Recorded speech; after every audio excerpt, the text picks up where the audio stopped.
Alrighty, I just wanted to sort of tell you where I'm at.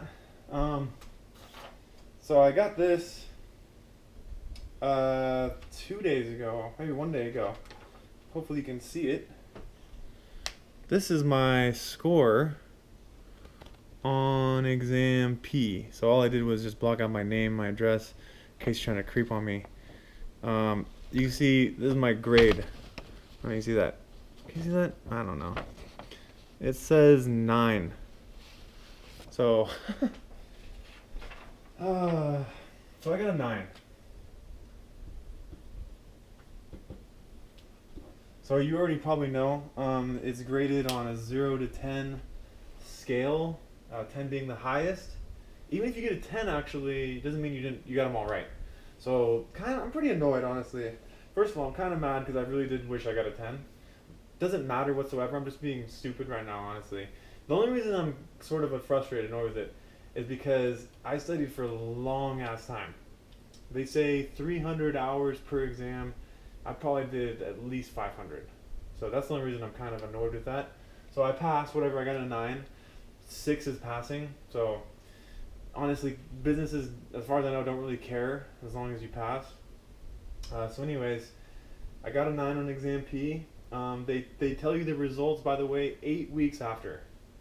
Okay, so you get a preliminary result, pass or fail. I looked it up, and as far as I know, from what I remember, they've only had one situation where somebody got a preliminary pass and actually didn't fail. And it was at the beginning when they started doing the computer-based test. So you pretty much have no worry about that. If you get the preliminary pass, you pass. All right. So that's all well and good. A couple months ago, month or two ago, I had an internship with Liberty Mutual.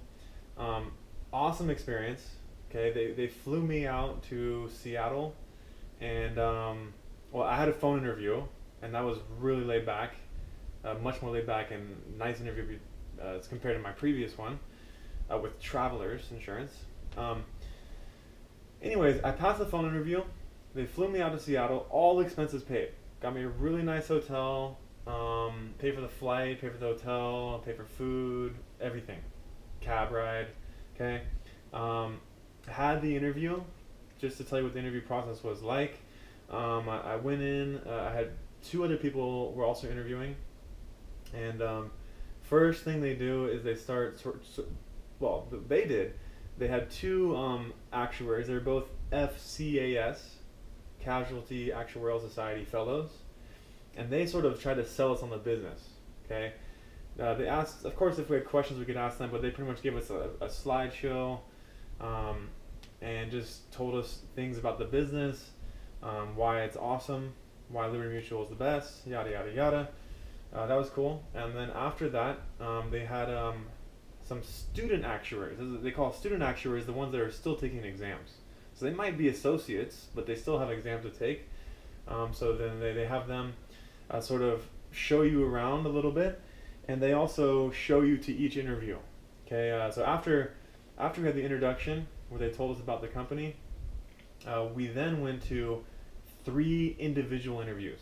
So with sort of manager type position actuaries, and so my student actuary took me around, took me to the first interview, second interview, third interview. Interview process there for me was hard. Okay, they give you of course behavioral questions, and they give you case study questions. What I mean is they give you like a graph, some sort of random chart. It might be pretty complicated, honestly, and they'll ask you questions that may have an answer, or they may just be open-ended to sort of see how you think. They were pretty tricky, honestly. They're pretty tricky. I thought I did pretty well. Well, I did well enough because I got the job, got the internship. And then after the 3 interviews, the student actuary, 2 of them took me out to lunch, and I just asked them a bunch of questions. It was pretty cool, really cool experience. So I started the internship in June in Seattle, Washington. It's 10 to 12 weeks, they say, but I got 12 for whatever reason. Basically, I don't have any obligations, so I asked for maximum, so I got 12. And honestly, I'm looking to get hired full-time with them right after. So that's my goal. That's what I'm trying to do. Now, all that said and done, let me just say something. the actuarial field is extremely competitive for people who are entry level. And, you know, do you think this was the first place I applied? Hell no. I applied to at least 50 jobs. At least 50 positions. Whether they were internships, actuary analyst, that's pretty much it. They also have developmental programs that I applied to. I got rejected by all of them, either rejected or didn't even get a rejection notice, or didn't even call back, no email, no automated email even. By all of them but two. Liberty Mutual contacted me almost immediately, and everything, their whole process went by super fast. And then the other company was Travelers, and they gave me a phone interview, and I didn't pass after that. So I succeeded with these guys, but I had tons of failures. And I'm just saying that to you because don't get discouraged. I'm a career changer. I'm not even a student. Okay, I was a college professor for 3 years in San Diego, and I said, screw this. I want to make money and do something interesting where I'm learning all the time and still using math, so perfect. Actuarial science it is.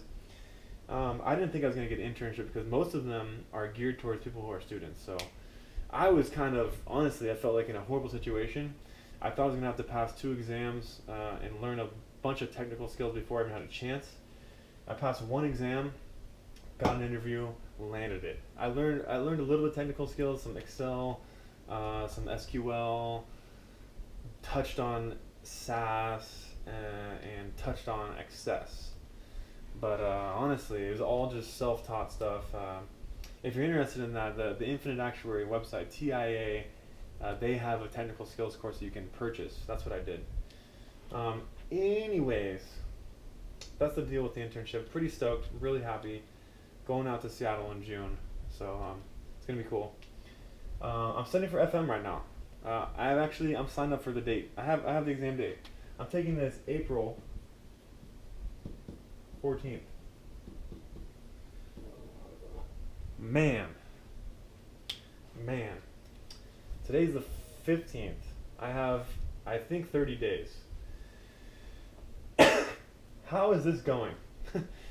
Well, I went through the entire ASM, I think 10th edition study manual for Exam FM. It is thick.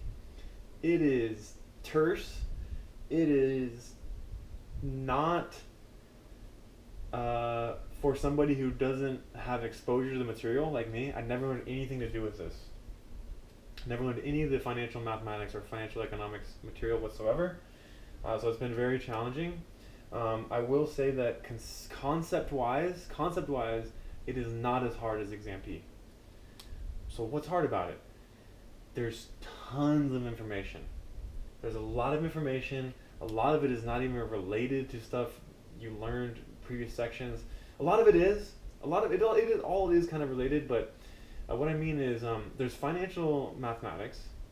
It's a lot of like annuities, loans, mortgages, sinking fund, bonds, duration, time value money stuff, dollar weighted return, interest rates, force of interest. There's tons of stuff. That's just the financial math stuff, tons of it. Then there's financial economics, which is like financial derivatives,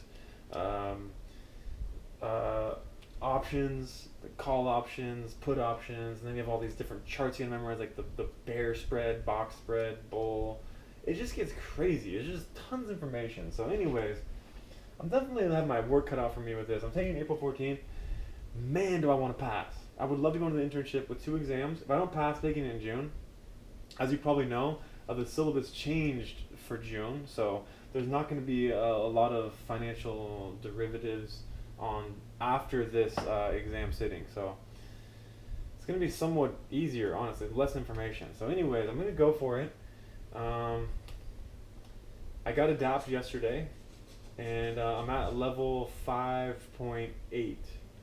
5.8. They say if you get to level 7, you have an over 90% chance of passing. So I need to get to at least 7. I have obviously 30 days. I think I can do it, but you just never know. I'm going to bust my ass. At least 1 exam a day. At some point, hopefully two exams a day. That's what I was doing for Exam P. I was taking 2 exams a day the last week on Adapt. So I got Adapt for a month, 30 days, $100, not bad actually. Just the exam portion though. And that's it. As you probably know, I mean, you pass exams, you get a raise.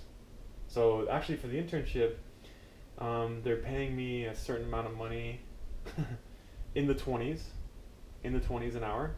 And if I pass, I get $1 raise. So if I pass this exam, I'll start out at $1 more than what I was making before. So awesome news. I mean, that's just, what is it getting better than this? It's like you get to learn. You get to learn material. You get to learn more math, and you get paid when you pass a test. It's not like when you are in college and you just pass a test, you get a freaking grade. You do all this work, and you get a freaking letter. I mean, even for this exam, I got a 9. Ooh, when you give me a 9, I mean, like, in a way, it means nothing. Anyways, so that's where I'm at. I just want to thank you guys. Thank you for subscribing and for liking my videos. And for those of you who are commenting, I really appreciate it. I try to get back to you guys in the comments. And I hope everything's going well in your studies. This stuff's not easy. Math's not easy. I don't think it is. Never have. And I want to just emphasize, just don't give up on applying for jobs, internships. Just, be ready for rejection, but just keep applying. And just stay dedicated and keep working really hard. And that's what it takes. There's a reason why this field is getting competitive. And there's a reason why people in this field love it. It's worth it. It's worth the sacrifice you have to make. So thank you for subscribing, and feel free to request a video. Seems like most of my audience is Exam P, so if you have Exam P requests, let me know, and I will try to cover those. All right.